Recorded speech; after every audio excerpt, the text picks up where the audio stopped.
بسم اللہ الرحمن الرحیم رب اشرح لی صدری ویسر لی امری واحلل عقدۃ من لسانی یفقہوا قولی رب زدنی علما۔ سورہ لہب کا ترجمہ اور اس کا شان نزول ہم پچھلی ویڈیو کے اندر پڑھ چکے ہیں۔ جنہوں نے نہیں سنا وہ جا کے وہاں پہ سن لیں تاکہ یہ والی ویڈیو یا یہ والا سبق انہیں آج کا سمجھ میں آ جائے۔ تو تبت جو ہے تبت یدا ابی لہب و تب، ٹوٹ گئے ابو لہب کے ہاتھ اور وہ ٹوٹ ہی گئے۔ یدا سے جو ید جو ہے ہاتھ مراد ہے، ید سے جو ہے عربی زبان کے اندر ید ہاتھوں کے لیے استعمال کیا جاتا ہے، اور ہاتھ سے مراد جو ہے پورا انسان ہوتا ہے، کیونکہ انسان کا جو سارے کام ہوتے ہیں اس میں جو بھی انسان کام کرتا ہے تو وہ اس کے ہاتھ کام کرتے ہیں۔ تو مطلب ہاتھ بول کے انسان مراد ہوتا ہے اور انسان بول کے ہاتھ بھی مراد ہوتا ہے، دونوں ایک ہی چیز ہے۔ کسی انسان نے کام کیے، جیسے اب میں کہوں کہ ابو بکر کے ہاتھ نے یہ کام کیا، ابو بکر کے ہاتھ نے پانی پیا، یا میں یہ کہوں کہ ابو بکر نے پانی پیا، دونوں ایک ہی بات ہے نا۔ پانی پیا ابو بکر نے اور پانی اس نے پیا اپنے ہاتھوں سے۔ تو اگر میں یہ کہوں کہ ابو بکر کے ہاتھوں نے پانی پیا تب بھی ابو بکر نے پانی پیا، اور اگر میں یہ کہوں کہ ابو بکر نے پانی کیا تب بھی اس نے اپنے ہاتھوں سے پانی پیا۔ تو سمجھانا میں یہ چاہ رہی ہوں کہ کبھی کبھی عرب کے اندر یہ رواج ہے کہ ہاتھ بول کے پورے بندہ مراد ہوتا ہے، اور کبھی کبھی کسی کے ہاتھوں کے لیے پورے بندے کا نام لیا جا سکتا ہے، دونوں صورتیں ہو سکتی ہیں۔ تو شان نزول یہ تھا کہ جب وہ آیت نازل ہوئی اور آپ صلی اللہ علیہ وسلم نے سب کو ڈرایا تو ابو لہب نے اسی لفظ کے ذریعے سے کہ آپ کو بد دعا دی کہ تمہارے ہاتھ جو ہیں وہ ہلاک و برباد ہو جائیں گے، تمہارے ہاتھ ٹوٹ جائیں۔ تو اللہ رب العزت نے اس کے لیے یہ لفظ استعمال کیا کہ تبت یدا ابی لہب و تب، کہ اس کے ہاتھ ٹوٹ گئے اور وہ ٹوٹ جائیں گے یا ٹوٹ گئے، ایک ہی بات ہے۔ علماء فرماتے ہیں کہ جب آپ صلی اللہ علیہ وسلم پر یہ صورت نازل ہوئی تو اللہ تعالیٰ نے اس کے ہاتھ عالم ارواح میں یا دوسری دنیا کے اندر جو ہمارا عالم حقیقی ہے اس کے اندر جو ہے ٹوٹ گئے،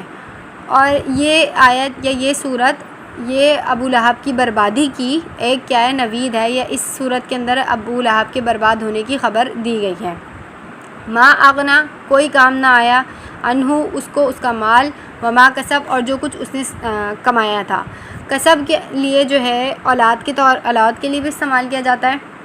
کسب، اور جو کمائی ہوتی ہے یعنی جو آپ کی جائیدادیں ہوتی ہیں، جو آپ کی پراپرٹی ہوتی ہے، جو آپ کو جاہ و جلال ہوتا ہے، جو آپ کا رقبہ ہوتا ہے، جو بھی آپ کی مطلب آپ کی ساری وہ ہے پاپولیرٹی ہے، اس سب کے لیے جو ہے کسب استعمال کیا جاتا ہے۔ یعنی کسب اولاد کے لیے بھی استعمال کیا جاتا ہے، کیونکہ ایک طریقے سے اولاد بھی انسان کی کمائی ہوتی ہے، اور اس کا مال جو ہوتا ہے اس کے لیے بھی کسب استعمال کیا جاتا ہے۔ تو ما اغنا عنہ، کہ اس کا نہیں آیا، اس کا مال کوئی کام نہیں آیا، اور اس کی اولاد بھی وہ بھی اس کے کام نہیں آئی۔ اور سیصلیٰ نارن، اور بد دعا تو دے دی کہ ہاتھ ٹوٹیں گے، اور آگے بتا رہے ہیں کہ اس کے اوپر جو پڑے گا سیصلیٰ نارن، اس کے اوپر پہنچے گا آگ کا عذاب، ذات لہب، شعلوں والی۔ اس کی بھی تفصیل جو ہے پیچھے صورت کے اندر میں نے بتا دی کہ لہب جو ہے آگ کے شعلوں کو کہا جاتا ہے۔ تو اس میں دو معنی نکلتے ہیں۔ ایک معنی یہ کہ اس کو جو ہے اللہ تعالیٰ نے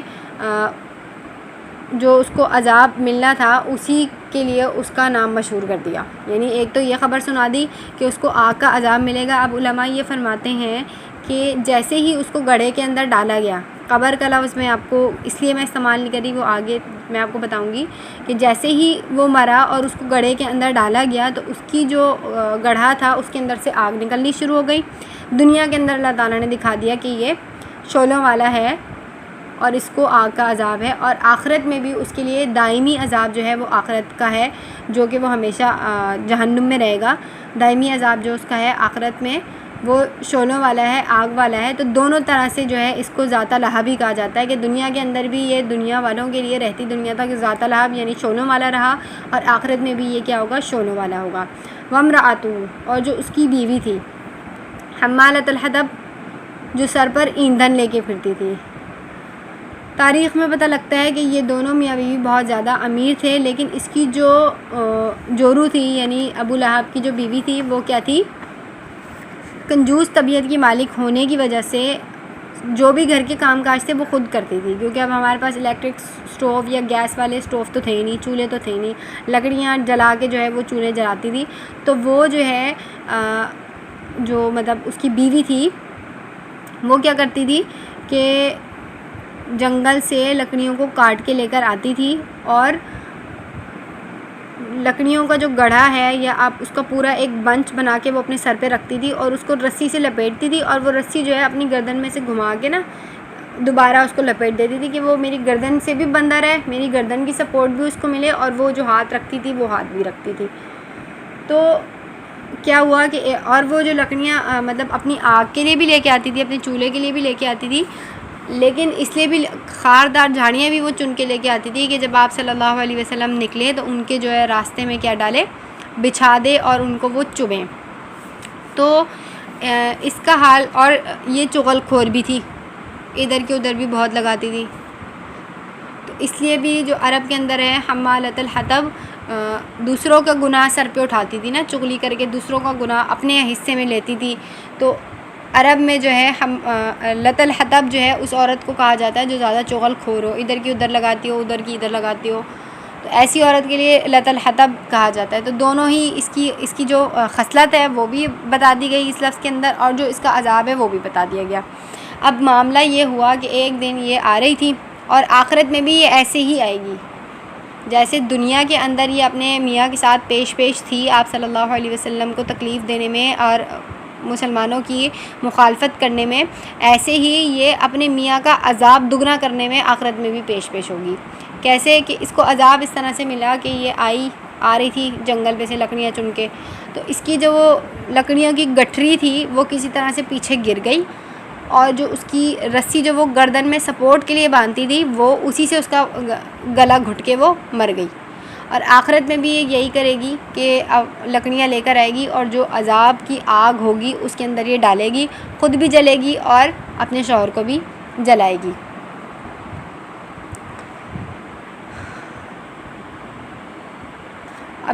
اب رہ گیا وہ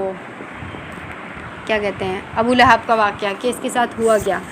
اس کے ساتھ یہ ہوا کہ جب آپ صلی اللہ علیہ وسلم پر وہ صورت نازل ہوئی اور انہوں نے ڈرایا, اس نے مخالفت کی,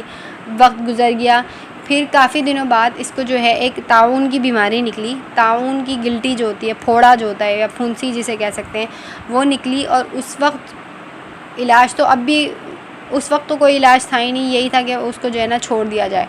تو اس کے جو گھر والے تھے یا جو اس کی اولاد تھی یا جو اس کا مال تھا, انہوں نے کیا کیا, جو اس کے غلام وغیرہ تھے, نوکر چاکر تھے, انہوں نے کیا کیا کہ اس کو جو ہے مطلب چھوڑ دیا. اب جب وہ مر گیا, علاج ہوا نہیں اس کا, وہ مر گیا, لوگوں نے جیسے اب کرونا کے مریضوں کو کوئی ہاتھ نہیں لگاتا تھا, اب تو کرونا سے مطلب آپ بچ جاتے ہیں, آپ کو پتہ ہے کہ کیا کرنا ہے کیا نہیں کرنا ہے. شروع میں اس کا خوف بہت زیادہ تھا. تو اس وقت کیا تھا کہ اس کو طاعون کی بیماری ہوئی. طاعون کی بیماری ہونے میں اس کے گھر والوں نے اس کو چھوڑ دیا. وہ جب مر گیا تو اس کی لاش کو بھی کسی نے ہاتھ نہیں لگایا, وہ سڑتا رہا, لاش میں سے بدبو آنی شروع ہو گئی. پھر اس کی اولاد نے جو ہے کہا کچھ مزدوروں کو کہ آپ جو ہے نا اس کو کہیں پھینک آؤ, اس کو کہیں اٹھا کے پھینک آؤ. انہوں نے پھر مزدوروں نے جو ہے کہیں گڑھا کھود کے ڈنڈوں کے ذریعے سے کھسکا کے کیسے بھی مطلب اس کو ہاتھ نہیں لگایا, اس کو کسی بھی طریقے سے جو ہے اس گڑھے کے اندر ڈالا. جیسے ہی اس گڑھے کے اندر ڈالا تو اس میں آگ نکلنا شروع ہو گئی. تو یہ تھا اس کا انجام, یا یہ تھی اس کا آخرت, کہ نہ اس کو اس کے مال کام آیا, نہ اس کو اس کی اولاد کا سکھ ملا. اولاد اگر ہوتی, اللہ تعالیٰ چاہتا اگر وہ ایمان لے آتا, اللہ تعالیٰ کی بات پہ مان لیتا, تو وہی اولاد اس کے بڑے کام آتی. اس کا کم از کم یہ حشر نہ ہوتا کہ اسے یوں پھینک دیا جاتا. تو یہی اس کا حال ہوا کہ نہ اس کو اس کی اولاد کام آئی, نہ ہی اس کو اس کا مال کوئی کام آیا. اور اللہ تعالیٰ نے اس کو مشہور کر دیا اور دکھا بھی دیا کہ وہ ذات لہب ہے, شعلوں والا ہے. دنیا میں بھی اس کے لیے شعلے ہیں, آگ ہیں, اور آخرت میں بھی اس کے لیے شعلے ہیں اور آگ ہیں. اور جو یہ آگے فرما رہے ہیں فی جیدھا حبل من مسد, کہ اس کی جورو کی گردن میں کیا ہے, مونج کی رسی ہے. تو وہ میں نے آپ کو ساری تشریح بتا دی کہ وہ کس طرح سے لکڑیاں چنتی تھی اور لکڑیوں کو سپورٹ کرنے کے لیے وہ گردن کے اندر جو ہے لپیٹتی تھی کہ وہ گرے نہیں. اور وہی لپیٹنا اور وہی لکڑیاں جو ہیں اس کی کیا عذاب کا یا اس کی موت کا سبب بنی, اور آخرت میں بھی بنیں گی, کہ یہ خود اپنے لیے بھی اور اپنے شوہر کے لیے بھی آگ کا انتظام کرے گی, آگ کو جلائے گی. چغل خوری جو ہے بہت بڑا گناہ ہے, اور آپ صلی اللہ علیہ وسلم نے فرمایا کہ جو کوئی چغل خوری کرنے والا ہوگا وہ جنت میں نہیں جائے گا۔ 3 قسم کے لوگوں کے بارے میں آپ صلی اللہ علیہ وسلم نے فرمایا کہ جنت میں یہ 3 لوگ داخل نہیں ہوں گے، ناحق خون بہانے والا اور چغل خوری کرنے والا، اور وہ تاجر جو سود کا کاروبار کرتا ہو۔ تو دونوں طرح سے ایک چغل خوری کرنا بھی اس کی فطرت تھی، اور اس کا یہ عمل کہ رسی کو گلے میں لٹکا کے وہ آگے لے کے جاتی تھی، تو وہی اس کی ایک سمبل بن گیا دنیا کے اندر بھی اور آخرت میں بھی۔ کوئی بات اگر سمجھ میں نہیں آ گئی ہو یا کوئی بات نہیں آ رہی ہو تو آپ مجھ سے پوچھ لیں، یا اس سبق کے اندر کوئی اللہ تعالیٰ نے میری بات مجھ سے نہیں نکل